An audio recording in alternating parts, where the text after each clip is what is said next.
ప్రధాని మోదీకి ఇజ్రాయెల్ ప్రధాని నెతన్యాహు బిగ్ షాక్ ఇచ్చారు. ఇండియా సేఫ్ కాదంటూ టూర్ రద్దు చేసుకున్నారు నెతన్యాహు. అయితే యాక్చువల్గా డిసెంబర్ మొదటి లేదా రెండో వారంలో నెతన్యాహు ఇండియా టూర్ ఉండాల్సింది.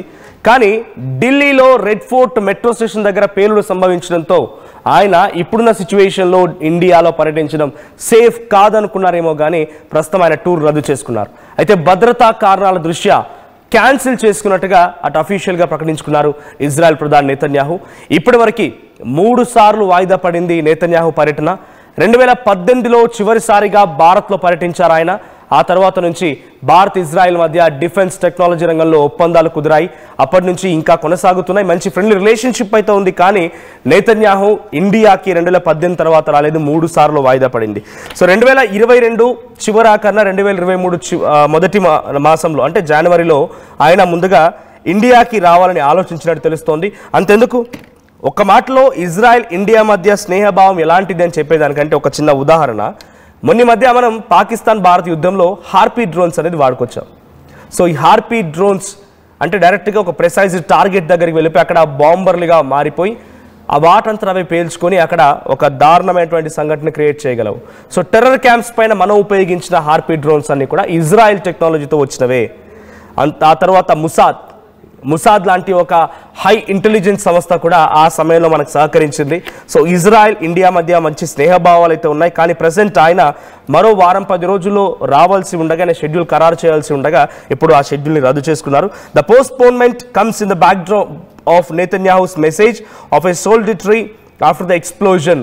ఆ భారత్లో రాజధాని ఢిల్లీ నగరంలో రెడ్ ఫోర్ట్ మెట్రో స్టేషన్ దగ్గర జరిగినటువంటి ఆ పేలుడుకు సంబంధించిన విషయం పైన ఆయన ఇండియా ప్రైమ్ మినిస్టర్ మోదీకి ఒక మెసేజ్ ఫార్వర్డ్ చేశారు.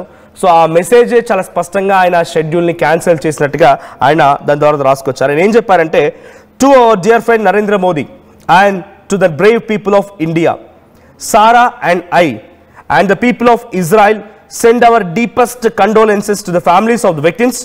Israel stands strong with you in sorrow and in strength this time.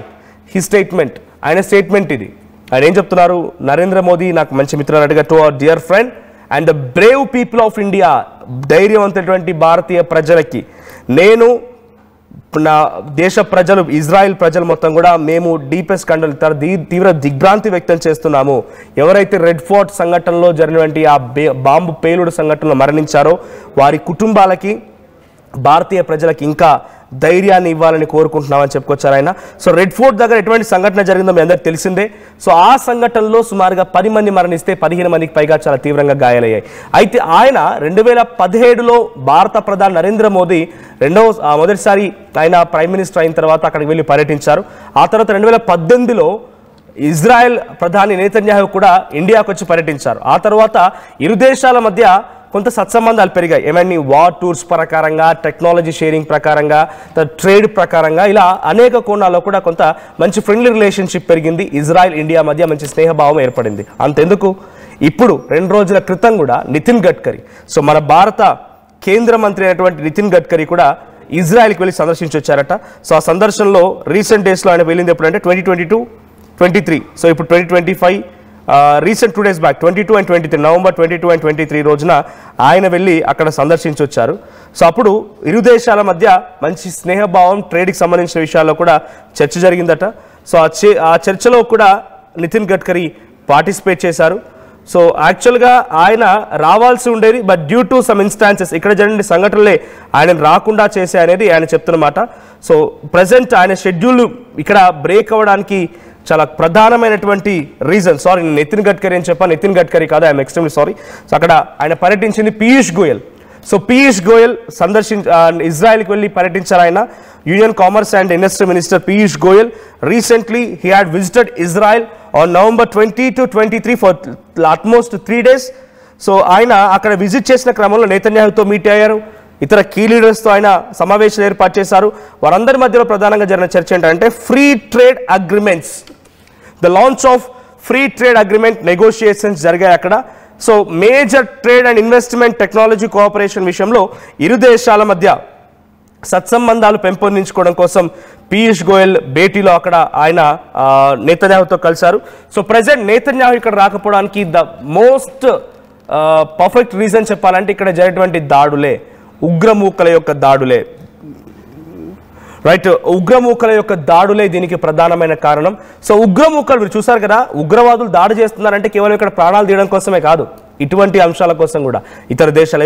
అయితే ఇప్పటి వరకు మాత్రం 3 సార్లు ఈ యొక్క టూర్ కూడా క్యాన్సిల్ అయినట్టు కూడా మనకి సమాచారం అందుతుంది. ఎందుకంటే భారత్ ఇజ్రాయెల్ మధ్య ఉన్నటువంటి ఒప్పందాలతో పాటు అక్కడ ఉన్నటువంటి టెక్నాలజీ సంబంధించినటువంటి అంటే డిఫెన్స్ సంబంధించినటువంటి టెక్నాలజీని భారత్లోకి తీసుకొచ్చేటువంటి విధంగా కూడా అనేక ఒప్పందాలు కూడా గతంలో కేంద్ర మంత్రులు స్వయంగా అక్కడికి వెళ్ళి ఆ ఒప్పందాలు కూడా చేసుకోవడం జరిగింది. అయితే ఇప్పుడు భారత్ పర్యటనకు వస్తున్నటువంటి నేతలు మాత్రం ఇక్కడ ఇరు దేశాలకు సంబంధించినటువంటి ఒప్పందాల పత్రాలపైన సంతకాలు చేసేటువంటి దిశ కూడా ఈ యొక్క మీటింగ్ అనేది కూడా ఉండేది. కానీ ఇప్పుడు సడన్ గా ఈ యొక్క టూర్ కూడా క్యాన్సిల్ చేస్తున్నట్టు కూడా వారు ఈ యొక్క ప్రకటన కూడా చేపట్టినట్టు కూడా మనకి సమాచారం అందుతుంది. ముఖ్యంగా అందులో కొన్ని అంశాలు కూడా ప్రస్తావించడం జరిగింది. రీసెంట్ గా జరిగినటువంటి బ్లాస్ట్ సంబంధించినటువంటి అంశాలు కూడా ఉన్నట్టు కూడా తెలుస్తుంది. ముఖ్యంగా ఇండియా సేఫ్ కాదంటూ కూడా ఆ టూర్ ని పూర్తి స్థాయిలో కూడా రద్దు చేసుకున్నట్టు కూడా ఈ నేతన్యాహు ఒక ప్రకటన కూడా చేపట్టడం జరిగింది.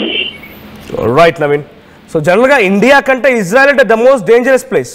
ఎందుకు ఈ మాట చెప్తున్నానంటే వాళ్ళు ఏదో డేంజర్ అనో కాదు, బట్ అక్కడ డేంజరస్ ప్లేస్ అనడం నా ఉద్దేశం ఏంటంటే రోజు ఏదో ఒక దాడి జరుగుతూనే ఉంటుంది. ఇరాన్ ఇజ్రాయెల్ యుద్ధం సమయంలో ఎటువంటి విధంగా దాడులు జరిగాయి, ఇజ్రాయెల్ అంటే మన తెలుగు వారితో కూడా ఆర్టీవీ మాట్లాడించే ప్రయత్నం చేసింది. చాలా మంది కూడా అక్కడ బంకర్స్లో వెళ్ళి దాక్కుంటారు. ఇరాన్ వైపు నుంచి ఎటువంటి దాడులు జరుగుతున్నాయి, ఇజ్రాయెల్ ఏ రకంగా తిప్పికొడుతోంది, ఇరాన్లో ఎంత నష్టపోతే ఇజ్రాయెల్ ఎంత నష్టపోయింది, రకంగా చాలా స్పష్టంగా మీకు చెప్పడం జరిగింది. ఆ సిచ్యువేషన్లో మనం చూసాం ఇజ్రాయెల్లో ప్రతిరోజు ఏదో ఒక సంఘటనలతో సైరన్లు మోగుతూనే ఉంటాయి, ఎమర్జెన్సీ సైరన్ మోగుతూనే ఉంటాయి, ఎమర్జెన్సీ మెసేజెస్ వస్తూ ఉంటాయి. ప్రజలంతా కూడా ప్రాణాలు నిలుపుకోవడం కోసం బంకర్లకు వెళ్ళి దాక్కుంటూనే ఉంటారు. సో ఇప్పటికీ ఆ ఇరాన్ ఇజ్రాయెల్ యుద్ధం ముగిసిందేమో కానీ ఇరాన్ గాజా మధ్య ఇంకా ఇజ్రాయెల్ గాజా మధ్య ఇంకా భీకరమైన దాడులు కొనసాగుతున్నాయి.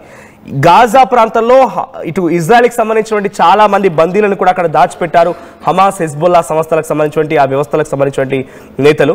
అయితే వారందరినీ కూడా తిరిగి వెనక్కి తీసుకొచ్చుకోవడం కోసం ఇజ్రాయెల్ చాలా మార్లు హెచ్చరికలు జారీ చేసింది, దాడులు చేసింది. మీరు నమ్మరు, గాజాలో ఒక ఏడాదిలో 90,000 మంది మరణించారు.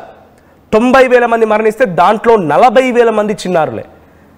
డైరెక్ట్గా బాంబులు వేయడంతో మరణించిన వాళ్ళు కొంతమంది అయితే లేదు, ఆకలితో అలమటించి డొక్కలు ఎండుకుపోయి ఏం చేయాలో అర్థం కాక దిక్కుతోచని పరిస్థితుల్లో ఒకవైపు పొల్యూషన్, ఇంకోవైపుగా ఎక్కడెక్కడ చిత్రాలు ఊడిపడడం, కనీసం అక్కడ ఉండేటువంటి పరిస్థితి కూడా లేకుండా ఇజ్రాయెల్లో కూడా కొంత ఇబ్బందికర పరిస్థితులతోనే చాలా మంది చనిపోయారు.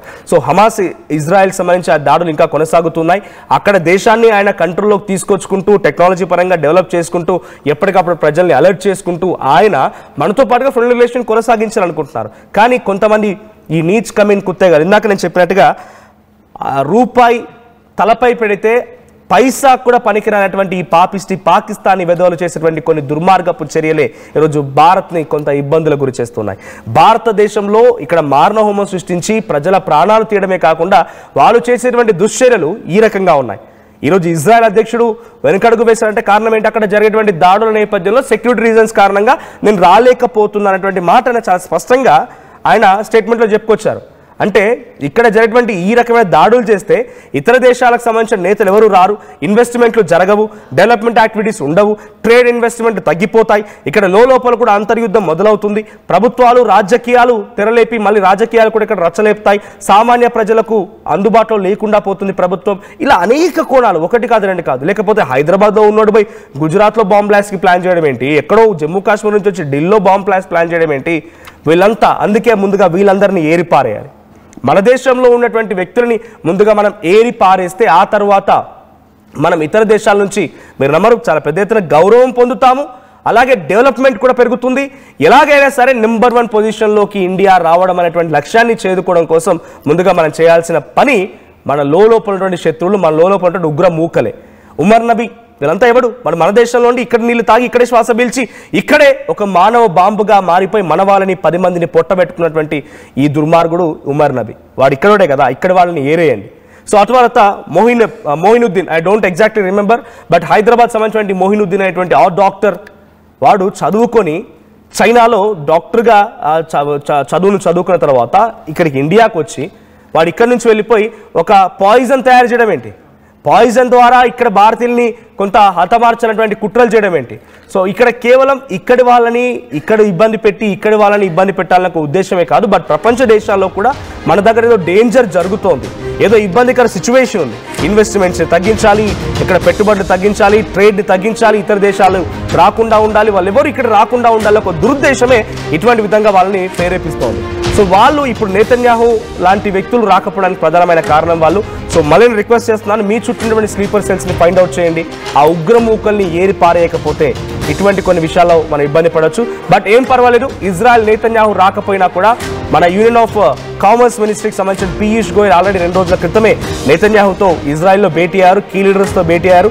ఫ్రీ ట్రేడ్ అగ్రిమెంట్స్ పైన నెగోషియేషన్ జరిగాయి, చర్చలు జరిగాయి. అది ఒకవేళ ఇండియాకు వచ్చిన తర్వాత ఒక అగ్రిమెంట్ కుదిరి ఇరు దేశాల మధ్య ఎటువంటి ఇన్వెస్ట్మెంట్లు ఉండాలి, ఎటువంటి ట్రేడ్ ఉండాలనేది ఒక చర్చకు వచ్చి సంతకం చేసేవారేమో. బట్ ఇప్పుడున్న సిచ్యువేషన్ రావడం లేదు కాబట్టి కొంత ఆలస్యం అవుతుందో, లేకపోతే అవసరమైతే మోదీ అక్కడికి వెళ్తారో చూడాలి. సో ప్రెసెంట్ నేతన్యాహు ట్రిప్ మాత్రం క్యాన్సిల్ అయింది. దానికి కారణం ఢిల్లీలో బాంబ్ బ్లాస్ట్ అవ్వడమే. సో బట్ ఏదేమైనా ప్లీజ్ బీ కేర్ఫుల్, మీ చుట్టూ ఉగ్రమూకల్ని ఒక కంట కనిపెట్టండి, అటువంటి స్లీపర్ సెల్స్ని నలిపేయండి, లేదంటే ఇటువంటి ఇబ్బందులు పడాల్సి వస్తుంది. Local to global news at your finger tips. మీ చేతిలో ఒక ఆయుధం, download Raw TV app. Media legend Ravi Prakash is back.